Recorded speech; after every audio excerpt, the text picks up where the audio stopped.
బట్టతలతో బాధపడుతున్నారా? ఆధునితనమైన పద్ధతిలో hair transplantation చేయబడును. Face clinic, Hyderabad. నమస్తే రమ్మగారు. నమస్తే జయ. ఏదైనా మంచి స్టోరీ చెప్పండి రమ్మగారు. కష్టాలు సుఖాలు. కష్టాలు ఎందుకు వస్తాయి? ప్రారంధ కర్మని బట్టి. అంతేగా, మన ముందు జన్మలో చేసుకున్న ప్రారంధం వల్ల మనకి ఇప్పుడు కష్టాలు వస్తాయి. సుఖాలు అవి కూడా అంతే, ప్రారంధం వల్లే. మనం అక్కడేదో మొదలుపెట్టి వచ్చాం, దాని కంటిన్యూషన్ ఈ జన్మలో అవుతుంది. నువ్వు ఎక్స్పెక్ట్ చేయవు, నీకు అక్కర్లేదు, నువ్వు అక్కర్లేదు, నువ్వు అనుకోవు, నీకు ఐడియా లేదు, ఆసక్తి లేదు, అయినా కూడా వస్తాయి.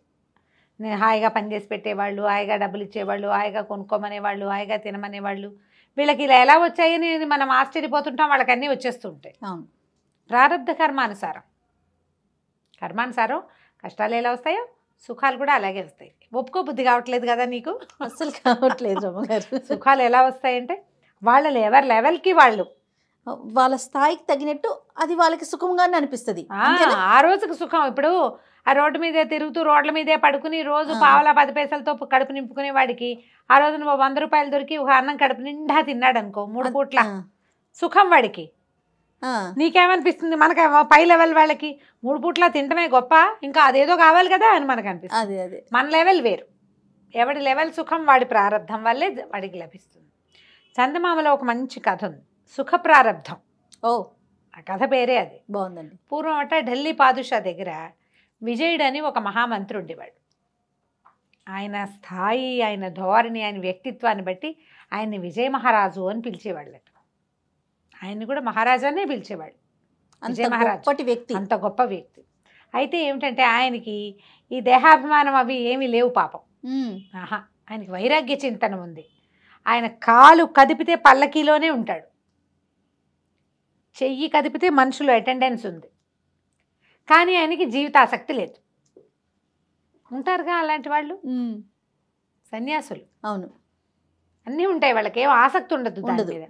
ఆయన రకరకాల తత్వాలు రాసేవారట, జీవిత సత్యాల మీద ఎన్నో తత్వాలు రాసేవాళ్ళు. ఆయన తత్వాలు ఎంత బాగుండేవంటే అసలు అందరూ ఊళ్ళో పాడుకునేవాళ్ళు వాటిని పాటల్లాగా. బైరాగులు బాగా పాడేవాళ్ళట. అవన్నీ ఏంటంటే పారమార్థికమైన తత్వం. తనకి లభించేటువంటి ఈ మహాసుఖవంతమైన జీవితం మీద ఆయనకి ఏమీ ఆసక్తి లేకపోవటం వల్ల పుట్టినవి. అది లేనిదే కుదరదని ఉండదు ఆయనకి, కానీ అవన్నీ ఉంటూ ఉంటాయి పాపం. ఆయన ధోరణి, ఆయన పరిస్థితి అది. అయితే ఈయన పాడిన పాటలు, ఈయన రాసిన పాటలు ఆ ఊళ్ళో పాడుకుంటూ ప్రపంచం అంతా, అంటే భారతదేశం అంతా వెళ్ళినాయి అన్నమాట. అయితే ఇప్పుడు ఇది ఢిల్లీలో కాశీనగరంలో విజ్ఞాన చంద్రుడు అని ఒక గొప్ప యతీంద్రుడు ఒక ఆయన ఉండేవాడు, ఒక సన్యాసి. ఆయన ఈ పాట ఎంత బాగుంది, బైరాగులు తత్వాలు పాడుతుంటే ఆశ్చర్యపోయాడు. ఎంత బాగుంది ఈ తత్వం, ఎవరు రాశారు అంటే ఫలానా వాళ్ళు చెప్పారు. ఆ ఫలానా నుంచి ఇంకో ఫలానా, అక్కడి నుంచి ఇంకో ఫలానా, అట్లా చేతులు మారుతూ ఈయన ఊళ్ళు మారుతూ తెలుసుకున్నాడు. ఢిల్లీ నగరంలో ఉండేటువంటి విజయ మహారాజు అనే ఆయన, విజయుడు అనే ఆయన ఇవి రాశాడని. ఈయన 1 సంవత్సరం పాటు వెతికి ఢిల్లీ చేరాడు. చేరేసరికల్లా అక్కడికి వచ్చాడు.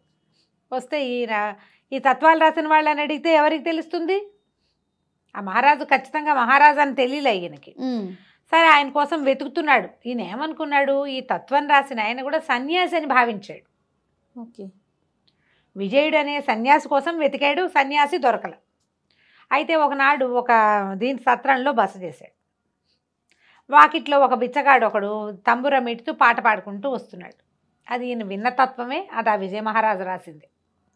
ఈయన ఆ బైరాగిని పట్టుకున్నాడు, బిచ్చగాడిని. ఏరా అబ్బాయి, ఎక్కడిది ఈ పాట, ఎవరు రాశారంటే మా ఢిల్లీ మంత్రి విజయ మహారాజు రాసిన తత్వం, మేమందరం పాడుకుంటాం అన్నాడు. అనేసరికల్లా ఏమిటి మహారాజా అంటే, మహారాజు కాదండి ఆయన మంత్రి, కానీ ఆయన మేము మహారాజు అని పిలుచుకుంటాం ఈ ఊళ్ళో, ఆయనే ఇట్లాంటి అద్భుతమైన తత్వాలు రాస్తాడు, ఇవి బయటకు వస్తాయి, మా ఊరంతా పాడుకుంటామండి. ఈ ఊళ్ళోకి వచ్చిన బైరాగులు వాళ్ళు వీటిని నేర్చుకుని సన్యాసులు అక్కడ అవతల వీటిలలో కూడా, అంటే అప్పట్లో తిరిగేవాళ్ళు బైరాగి జనం. ఏముంది, తత్వాలు పాడుతూ తిరిగితే ఎవరో ఒకళ్ళు ఒక ముద్ద పెడితే ఆ ముద్ద తిని తత్వం పాడుకుంటుండే. తత్వం లోపలికి వెళ్ళే తాదాత్మ్యత కోసం పాడుకునేవాళ్ళు, భిక్షాటన కోసం పాడుకునే పాట కాదు అది. దాంతో ఈయన ఏం చేశాడు, ఆయన్ని కలవాలని వెళ్ళాడు. వెళ్తే ఇట్లా వైరాగులు, సన్యాసులు, యతీంద్రులు యోగులు ఎవరైనా వస్తే ఆయన దర్శనం ఇచ్చేవాడు వెంటనే. వెళ్ళేసరికల్లా ఆ సభ అక్కడికి వెళ్తుంటే ఆశ్చర్యపడి, ఏమిటి ఇది పాలరాతి మందిరం, బంగారపు ఇవి వేళ్లాడుతున్నాయి, ఏమంటారు తోరణాలే, బంగారు తోరణాలు, ఎంతమందో జనం, చల్లటి గాలి వచ్చేటువంటి పంఖాలు, సువాసనలు ఈలుతున్నటువంటి ఇవి పరదాలు, తోటలు, ఘుమఘుమలాడిపోతోంది వాతావరణం అంతా. అట్లా ఎలా ఉండాలి? సన్యాసి దగ్గర అట్లా ఉండకూడదు. ఆయన ఆశ్చర్యపోయాడు. ఈ విజ్ఞాన చంద్రుడికి లోపలికి దర్శనం ఇప్పించారు. ఈయన వెళ్ళేసరికల్ ఒక పట్టు బాలీస్ మీద ఆయనట వాలి కూర్చున్నాడు, ఏదో రాసుకుంటున్నాడు. పక్కన ఒకళ్ళు వింజామర, ఒకళ్ళు ఛత్రం ఇది విసురుతున్నారు. చల్లని గాలి వచ్చే పంఖా ఊతు మీద తిరుగుతోంది అటు ఇటుగా. అంటే ఆ గదంతా చల్లగాలి వస్తే ఆ చల్లదనం ఈయన మీదకి రావడానికి ఒక వింజామర విసురుతున్నారు. ఆశ్చర్యపోయాడు ఆయన. ఏమిటి నాయన ఏమిటంటే, సరే మాట్లాడుకున్నారు.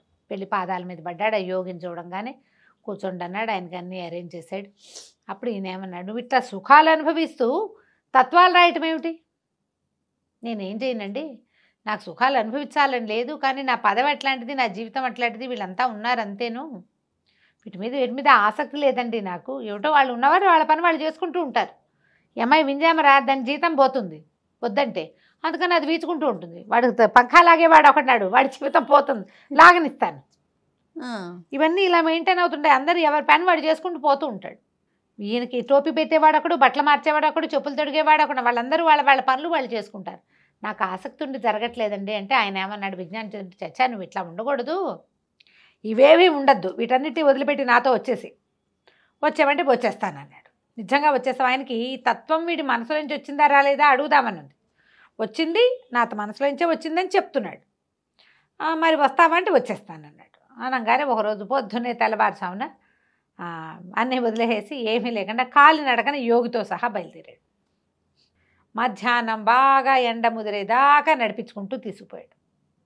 నడవగా ఒక ఎడారిలో నడుస్తున్నారు వాళ్ళు. ఢిల్లీ నుంచి బయటికి వెళ్ళాలంటే ఆ ఎండలు ఎండాకాలమే, అది ఎడారిలోనే నడిచారు. ఒక మర్రి చెట్టు ఉంది ఆ ఎడారిలో కొసగా. ఆయన ఏమన్నాడు, సరే నిన్ను అందరు గుర్తుపడతారేమో, నువ్వు ఈ మర్రి చెట్టు కింద కూర్చో, నేను పక్కనే ఉన్న ఊళ్ళో నుంచి ఏదైనా ఆహారం తీసుకొస్తాను, భిక్షాటం తీసుకొస్తాను అన్నాడు యోగి. ఏం తెచ్చుకోవాలి ఆ ఫుడ్డు? అప్పటిదాకా నడిచారు, మధ్యాహ్నం 2 దాకా, తెల్లవారుజాము నుంచి పాపం. సరే ఈయన ఏం చేశాడు, ఆ మర్రి చెట్టు నీడని కూర్చునేసరికి కాస్త మాగన్గా కునుకు పట్టింది, కాళ్ళు జప్పు పడుకున్నాడు మట్టిలోనే. ఇంకా వస్త్రం లేదు, దుప్పటి లేదు, పరుపు లేదు, నథింగ్ డూయింగ్, ఏం లేవు కదా, ఏం తెచ్చుకోలేదు కూడా వాళ్ళు. యోగికి మాత్రం ఒక సంచి ఉంది, ఈయన దగ్గర అది కూడా లేదు. పడుకున్నాడు. పడుకుంటే ఏమైంది, నేపాల్ రాజుగారు ఆ వైపు నుంచి వస్తున్నారు. ఆయన విజయచంద్రుడిని కలవడానికి వస్తున్నాడు. పెద్ద పటాటోపంగా బోళంతా, మరి నేపాల్ నుంచి రావాలి ఢిల్లీ కంటే ఎంత పటాలం తెచ్చుకోవాలి. పటాలం మొత్తం నడుస్తుంది, సైనిక పటాలం అంతా నడుస్తుంది. బాగా ఎండెక్కిపోయింది, ఎక్కడైనా ఇది వేయండి అంటే సరే చూస్తే ఎడారిలో ఓ పెడగా కనపడిన మర్రి చెట్టు కనిపించింది. సరే మర్రి చెట్టు కింద గుడారం వేస్తామని ఆ మొత్తం పటాలం అంతా ఇటు నడిచి వచ్చింది. దగ్గరకు వచ్చి చూసేసరికల్లా ఎవరో పడుకున్నారు చెట్టు కింద, వాడు ఎవరినో లేపండి అన్నారు. దగ్గరికి వెళ్ళి చూస్తే విజయ మహారాజు పడుకున్నాడు. జనాలు ఆశ్చర్యపోయారు, ఇదేమిటి మహారాజు కింద పడుకున్నాడు? నేపాల్ రాజు గారు పాలకి దిగి వచ్చి చూశాడు. నేల మీద పడుకోవటం ఏమిట్రా, పక్కలు అరేంజ్ చేయండి ఈయనకి అనగానే వాళ్ళు చక్కగా ఒక పట్టు బాలీసులు అవి వేసేశారు. దానికి ముత్యాలు అవి వేళ్లాడుతున్నాయి, చల్లగా ఉంటాయి ముత్యాలు అవి ఉండేసరికి. ఈయన పడుకుని వాడిని పడుకున్నట్టు అలాగా లేవనెత్తి మంచం మీద పడుకోబెట్టారు. పైన ఒక ఇది వేసేసారు, పందిర్ లాంటిది వేసేసారు. అక్కడి నుంచి ఒక చల్లటి గుడ్డ తడిపి ఒక పక్కన పెట్టేసి దాని పంఖా ఊపటం మొదలుపెట్టారు. గాలి వస్తుంది, ఆయన నిద్రపోతూనే ఉన్నాడు. ఈ యోగి భోజనానికి వెళ్ళాడు కదా, ఈ లోపల వీళ్ళు వెయిట్ చేస్తున్నారని వాడు మిగిలిన సైనిక పటాలం అంతా ఓ పక్కన మంట మొదలు పెట్టుకున్నారు. తమరాజు గారు కూడా ఓ కుర్చీ వేశారు. ఆయన కాళ్ళు చాపు కూర్చున్నాడు విశ్వశాంతంగా. ఆయనకి ఇంకో కుటీరం, ఈయందో పటకుటీరం, ఆయనదో పటకుటీరం వేసి పారేశారు. అటు ఊరెళ్ళి ఏదో కాస్త 4 ముద్దల అన్నం మోసుకొచ్చిన ఆయన నడుచుకుంటూ దూరం నుంచి చూసేసరికల్లా మర్రి చెట్టు కింద పెద్ద పటాలం విడిచి కనపడింది. అవురవురా, విజయ మహారాజు నాతో ఒట్టి కాళ్ళతో వచ్చినట్టు నటించాడు, ఈ పటాలం అంతా మధ్యాహ్నానికి తెమ్మనుంటాడు, చూసావా వదలలేదు, సుఖలాలసత్వం పోలా అతనికి అనుకున్నాడు అని హుటాహుటిన రైమని నడుచుకుంటూ వచ్చాడు. వచ్చి చూస్తే ఏముంది, ఎవరున్నారంటే విజయ మహారాజు ఉన్నారు, మీరెవరన్నారు. నేను అతను నాతోటే వచ్చాడన్నాడు. ఈయన లోపలికి వెళ్ళి చూస్తే ఆయన బాలిస్ మీద పడుకుని నిద్రపోతున్నాడు, పట్టు బాలిసుల మీద. ఈయన వెళ్ళి లేపాడు. ఆయన ఉలికిపడి లేచి ఇదేంటి ఇవన్నీ ఎక్కడి నుంచి వచ్చినాయి అని అడుగుతున్నాడు. ఆయన నువ్వే తెచ్చుకున్నావు కాదా అన్నాడు. నేను తేలేదన్నాడు. ఈ లోపల నేపాల్ రాజు వచ్చాడు. విజయ మహారాజు నిద్ర లేచాడు. నేను ఆయన ఏం చెప్పండి, మిమ్మల్ని కలవడానికే వస్తున్నానండి, మీరు ఈ ఎండలో ఎందుకు పడుకున్నారో మాకు అర్థం కాలేదు, మా సైన్యం మీకోసం ఇవన్నీ సైనికులు సేవకులు చాలామంది వచ్చారు, మీకు ఇవి ఏర్పాటు చేశారు, ఎవ్వరూ లేకుండా మీరు ఒక్కళ్ళే ఈ అడవిలో ఇట్లా పడుకుని ఉండటం ఏమిటి, ఇట్లా ఈ ఎడారిలో ఏం జరిగింది అనగానే ఈ విజ్ఞాన చంద్రుడికి అర్థమైపోయింది. నేను ఇతనికి సుఖాల నుంచి లాక్కొచ్చి ఎండలో దిక్కుమాలిన పరిస్థితుల్లో ఏ ఒక దిక్కు లేకుండా ఉంచినా అతనికి రావాల్సిన సుఖం ఆ టైంకి అలా వచ్చేసింది వాడి ఎత్తి మీదకి. వద్దనుకున్నా కూడా, అదే కదా, కావాలనుకుని కాదు, వద్దనుకున్నా వచ్చేసింది. ఇంతే విజయచంద్రుడు అన్నాడు. విజయ మహారాజు చెప్పాడు యోగికి, విజ్ఞాన చంద్రుడికి, అయ్యా నాకు అభ్యంతరం లేదు, ఇప్పుడు కూడా నేను మీతో పాటు వచ్చేయడానికి సిద్ధంగా ఉన్నా. ఆయనకి ఏదో సలహా కావాలని వచ్చాడు. సలహా చెప్పేస్తా, మీ వెనకాల వస్తానండి, వెళ్ళిపోదాం మనం అడవుల్లో ఎక్కడైనా ఉందాము అన్నాడు. అంటే విజ్ఞాన చంద్రుడు తెలుసుకున్నాడు, వద్దునైనా నువ్వు సుఖప్రారబ్ధుడివి, నేను అడవికి తీసుకెళ్ళినా ఏదో ఒక పటాలం వస్తుంది అక్కడికి నేను సుఖపెట్టేందుకు, నువ్వు ఇలాగే ఉండు, ఇది నిన్ను ఏనాడు వదిలిపోతుందో అప్పుడు చూద్దాం, నీకు అవసరమైతే అప్పుడు నాకు కబురు చెయ్యి, నేను నిన్ను వెంట పెట్టుకు తీసుకెళ్ళను అని చెప్పి ఆయన దారిని ఆయన వెళ్ళిపోయాడు.